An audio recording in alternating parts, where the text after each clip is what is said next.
இன்று யாரோ மண்டபத்தில் எழுதி கொடுத்ததை பேசி தருமி தலைவரானார். என்ன குற்றம் கண்டுபிடிக்க வேண்டிய நக்கீரர்களைத்தான் காணவில்லை. ஊர்தோறும் மேடை போட்டு கொடியேற்றி கொள்கை பேசி டீக்கடை தோறும் விவாதம் நடத்தி அரசியல் வளர்த்தது திமுக. இன்றோ இன்ஃப்ளூயன்சர் வைத்து இன்ஸ்டாவில் ரீல்ஸ் போட்டு எக்ஸலத்தில் ட்வீட் போட்டு ஆன்லைனில் விசிலியல் வளர்க்கிறது தாவேகா. பறவை இறகு பொருத்தினால் பறக்குமா பிளாஸ்டிக் பட்சி? பறவை இறகு பொருத்தினால் பறக்குமா பிளாஸ்டிக் பட்சி?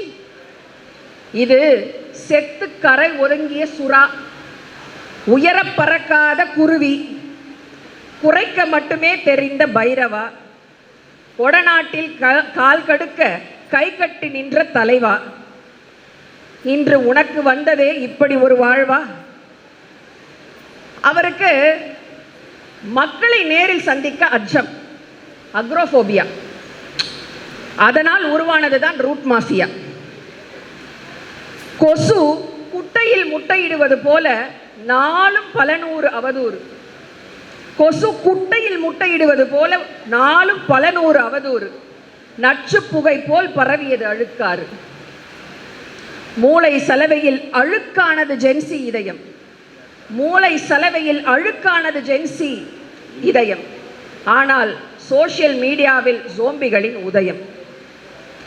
ஆச்சரியக்குறி என்றால் ஆனந்தம் விரியும், கேள்விக்குறி என்றால் அறிவு வளரும், இந்த குறி என்றால் தமிழகமே அலரும். புருஷனை விட இவரைத்தான் பிடிக்கும் என்று தெரிக்க விடும் ரசிக சிகாமணிகளையும், வேணும்னா அண்ணனுக்கு பொண்டாட்டியா கூட இருப்போம் என்று பதைக்க விடும் பின்வ நவீனத்துவ தங்கைகளையும் உருவாக்கியதுதான் தருதலை கழகத்தின் சாதனை.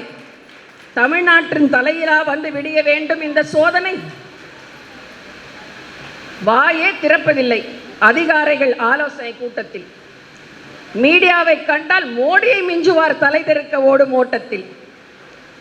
மேடை தோறும் குறைத்தாய் திமுகவை அரசியல் எதிரியன.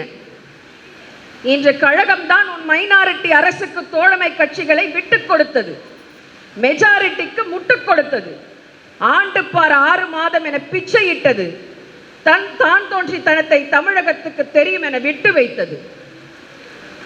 தாயின் கருவூரில் பிறந்து தமிழ் மண் கருவூரில் வளர்ந்து உன்னை காண வந்த மக்கள் காத்து கிடந்தனர் பொழுதெல்லாம் கால் கடுக்க. காற்றின்று நீரின்றி மயங்கி சாய்ந்தனர் வழிநடுக்க. கூட்டத்தில் மக்களின் மரண அலறல், மேடையில் நிற்கவில்லை அப்போதும் உன் உளறல். மனப்பாடம் செய்ததை மளமளவென ஒப்பித்தாய்.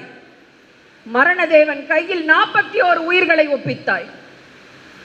இரவோடு இரவாக ஓடிப்போனாய் தலை தெறிக்க. உயிர் இழந்தவர் குடும்பங்களுக்கு ஆறுதல் சொல்ல ஆளின்றி தவிக்க. இதுதான் ஒரு தலைவனுக்குரிய தகுதியா? மக்கள் உயிரென்ன உதிரும் உன் மயிருக்கு ஒரு பகுதியா? நீ நடந்த பாதை எங்கும் ஆனதே இரத்த சகதியா? உன் ஆட்சியில் தமிழன் ஆவானோ உள்நாட்டு அகதியா? மைனாரிட்டி அரசுக்கு பலம் சேர்க்க நடப்பது குதிரை பேரம். நீயோ இங்கு ரேஸ்கோர்ஸ் மைதானத்தையே பேசுகிறாய் பேரம். இதுவா தூய ஆட்சியின் மாற்றம்? இது தாங்க முடியாத துர்நாற்றம். சிவப்பும் நீலமும் சுழன்றெடுத்த தேர்தல் மழையில் தொப்பலாய் நனைந்து சாயம் போனதா? உயர்த்தி பிடித்த உங்கள் கரங்கள் விசில் கயிற்றில் சிக்கி காயமானதா? ரூட் மாஃபியா ராங் ரூட்டில் போனதை கண்டு கொண்டோம் காலம் கடந்து. பயத்தோடு நதியை படகின்றி கடக்க முடியுமோ நடந்து?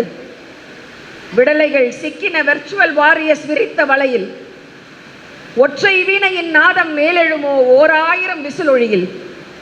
இந்த தேர்தல் நடந்தது அரசியல் கட்சிகளுக்கும் ரசிகர் மன்றத்துக்கும் இடையே.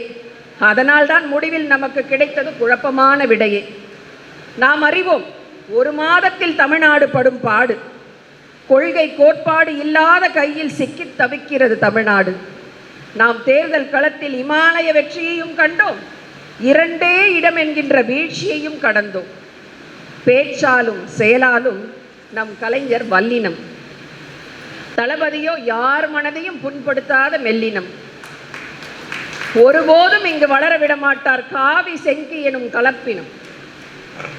இடையினத்திற்கான நலவாரியம் கண்டவர் நமது கலைஞர். வல்லினம் மெல்லினம் இடையினம் நாளை கிளர்ந்தெழும், மீண்டும் தலை நிமிரும் தமிழினம். தளபதி தலைமையில் மீண்டும் மலரும் திராவிடம். சூரியன் உதிப்பதும் இல்லை மறைவதும் இல்லை, அதன் இருப்பு நிரந்தரம். இந்த பூமி பந்துக்குத்தான் இரவும் பகலும். இருண்டு கிடக்கும் தமிழ்நாடு மறுசுழற்சியில் இருளகலும். புவியை சுழற்றுவோம், புத்திளைஞர் குழாத்திடம் வரலாறு பேசுவோம். காலம் மறிந்து கூவும் சேவலை கவிழ்த்து போட்டாலும் தப்பாது, கனன்று எரியும் சூரியனை கவர்ச்சி திரை மறைக்கவும் முடியாது. கலைஞர் வாழ்விழந்த தமிழர்களை வழிநடத்தி சென்றதில் தந்தையானவர். வயிற்றுக்கு சோறிட நியாய விலை கடை திறந்து தாயுமானவர். 8 கோடி தமிழர்களுக்கும் கல்வி எட்டும்படி செய்ததில் ஆசானானவர். சங்கத் தமிழை பிழிந்து சமகால தமிழ் பருகச் செய்ததில் பேராசானானவர். காதலிக்கு எழுத மறந்த கடிதத்தை நாளும் தம்பிகளுக்கு எழுதியதில் அண்ணனானவர். நவீன தமிழகத்தை நமக்களித்த அண்ணாவின் அன்புக்குரிய தம்பியானவர். வெந்தாடி வேந்தன் பகுத்தறிவு பகலவன் பெரியாரின் சீடனானவர். சூதரியா தமிழரை சூழ்ந்த ஆரிய பகையை சுக்கு நூறாக்கிய சுயமரியாதை தலைவரானவர். இனமானம் காக்கும் லட்சிய தலைமுறையின் மிச்சமானவர். மூவேந்தரையும் மிஞ்சும் வளர்ச்சி தந்த தலைவர் என்றும் உச்சமானவர். இனி கலைஞர் வழியில் தமிழ்நாடு தளபதியின் தலைமை பெறும். உதய சூரியன் ஒளி பெறும், கழகம் வலிமை பெறும், ஆட்சி மீண்டும் கையில் வரும். நன்றி, வணக்கம்.